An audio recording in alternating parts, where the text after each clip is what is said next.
Good morning, friends, and welcome to the pre-market view. US markets were down about 0.5 to almost about 1.2%, the largest single day fall in the last about 2 months on the back of mixed economic data points which are emerging from US, and there is some amount of uncertainty about the sustainability or continuity of this economic stimulus or bond buying program.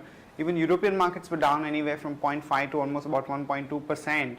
And we had one negative economic data point in the form of unemployment data in Italy that shot up and were way above market expectations in terms of the unemployment.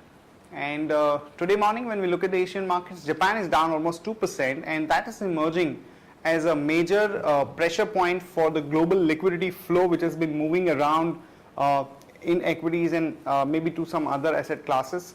And even the Korea and few other Asian markets are marginally down, and Hang Seng and Chinese markets are up.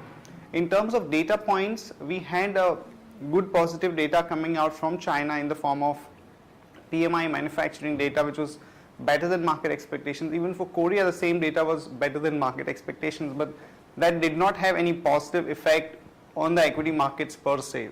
In terms of flows, friends, FIs were net sellers in the cash market to the tune of 520 odd crore, and the domestic institutions were biased to the tune of about 203 crore, and in the index futures FIs were net sellers to the tune of 1800 crore, which is a huge selling number by the FIs that we have seen in the past few days, and one has to see over the next few days how this pans out and whether this was just a one-off trade.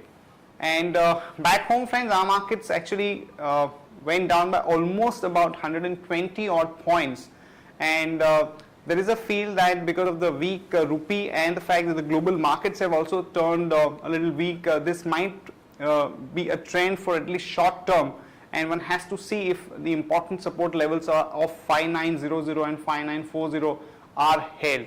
On that note, let me invite Shaival to take us through important F&O cues, data and strategies that we can have in the F&O market.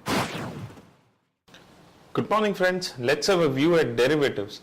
Friends, we have seen that the May series was highly volatile, and the markets have proved the saying wrong that sell in May and go on a holiday. We've seen that the May series have ended on a positive note, but in Friday's trade, we have seen that the June series has started, and we have also seen that short positions were squared off by the market participants. But in spite of this phenomena, we have seen that the markets ended with huge losses in Friday's trade. Maybe because of the two reasons. Maybe because of the two reasons. The first being the domestic economic data, which GDP data, which has come in, and another one is the depreciating rupee. Now, if I have a look at the options matrix, we have seen that the markets have closed almost near 6,000, and in yesterday's trade, strike of 6,000 put option has underwent reduction, but still has a highest number of shares in the open interest. Whereas if I have a look on the call side, after 6,200, the immediate strike which stands with highest number of shares in the open interest is 6,100, and the same phenomena can be seen on the put side in the strikes of 5,900. Now our weekly VWAP is placed at 6,090. We are trading well below that.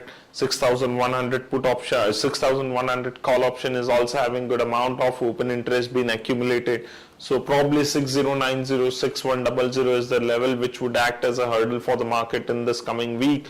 And on lower side, a target would be 5,900 if markets are unable to hold on to the 6,000 level, and SGX Nifty is also suggesting a lower opening. We'll need to see what the market closes today. Now our overall bias for the market is negative, and we feel that the uncertainty would continue to prevail in the market. From intraday perspective, Andhra Bank is looking weak. One can go short with stop loss of 87 rupees 45 paisa. Thank you. Here are the important news and events that we are tracking today. First of all, the companies which would be doing their OFS today are Omex Limited with the floor price of 140 rupees. SR Ports, the floor price is set at 77 rupees, and for BGR Energy, the floor price is set at 163.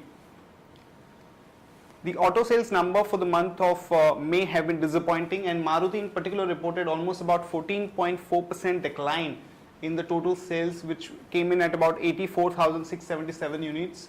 And also Mahindra reported about 1.2% fall in its total sales at about 43,460 units, which definitely is negative for the auto sector as a whole, and there could be a negative reaction to the stocks like Maruti and Mahindra in today's market.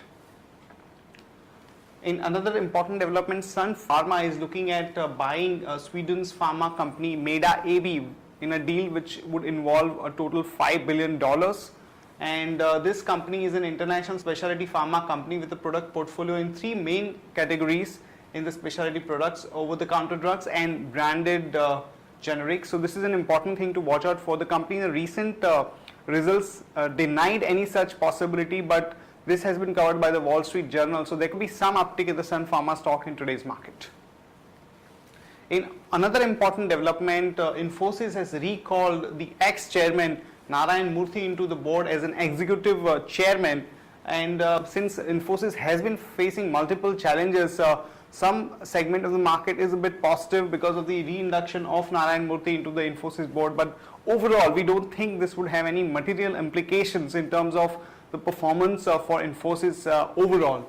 And monsoon has almost arrived in Kerala 2 days ahead of the schedule, and definitely depending upon the progress of the monsoon, this is going to be an important factor that everybody is going to be watching out for, and sentimentally it would play an important role for markets. National Green Tribunal has allowed Sterlite to restart operations at its Tuticorin copper smelter, which has came in as a relief for Sterlite. And in a negative news, Reliance's KG-D6 basin output has fallen to an all-time low of almost about 14.83 mmSCMD, and this is the lowest that we have seen in the last 1 year. So this is definitely a bit negative for Reliance Industries. Also for GVK, some positive news as the company has got a breakthrough in its environment clearance for the second Australian coal mine. So expect some positive action in GVK Power in today's market.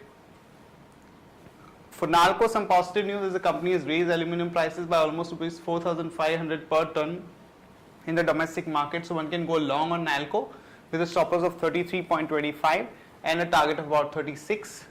Maruti came out with an extremely disappointing set of numbers, so one can short Maruti with a stop loss of 1638 and a target of about 1558 to about 1525. Tata Power's Mundra tariff hike has hit a hurdle in terms of legal suits that have been filed against the company, and this has been the second one that has been filed in the last about 3 months time after the CREC increased the power tariff. So one can short Tata Power with a stop loss of 19.21 and a target of about 87 to 85. That's it from all of us, friends. Have a great trading session. See you tomorrow at the same time.